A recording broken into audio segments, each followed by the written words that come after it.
stór þáttur í daglegu lífi. Það var þessi trillútgerð í bænum, sko. Það voru kannski 10-15 trillur, sko, sem voru í atvinnugangi á haustin til þess og sérstaklega á haustin og sumrin auðvitað. Veðrið var svo tært og blítt og mikið logn. Það var blanka hvítalogn. Sjórinn var alveg bara eins og heiðatjörn. Það örlaði ekki á báru. Það bara kom svona, sko, við vorum að draga hana. Og maður bara sá svona, kom svona eins og vind kviða svona yfir sjóinn. Þetta skeiði bara, þetta brast bara á alveg.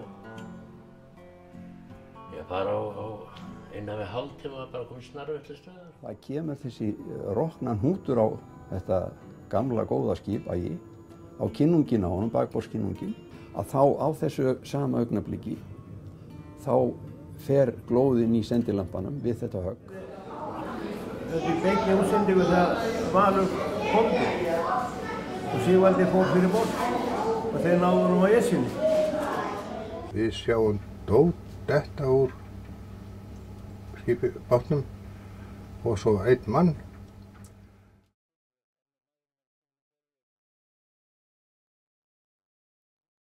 Vitandi að þá var Valurinn bara rétt farið. Þá var ekki vitað hann Hafþór, sko.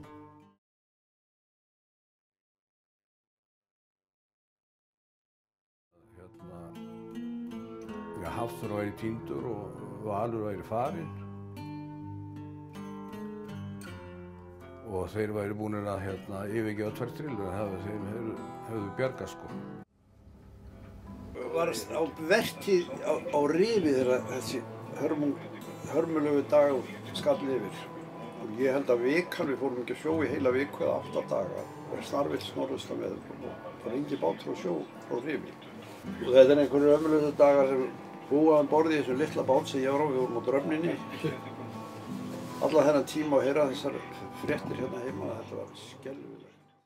Ég var búinn að vinna meira og minna með öllu húluðum. Maður frétt af þessu að það leið svo langur tími, sko, það var ekki til kvöldi við fengum að vita hverjir þetta hefði verið, sko.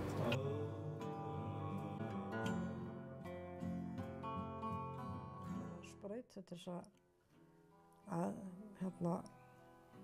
jafna mig. Ég sagði nei, ég sagði alltaf að vera vakandi, ég sagði að hugsa barnið mín.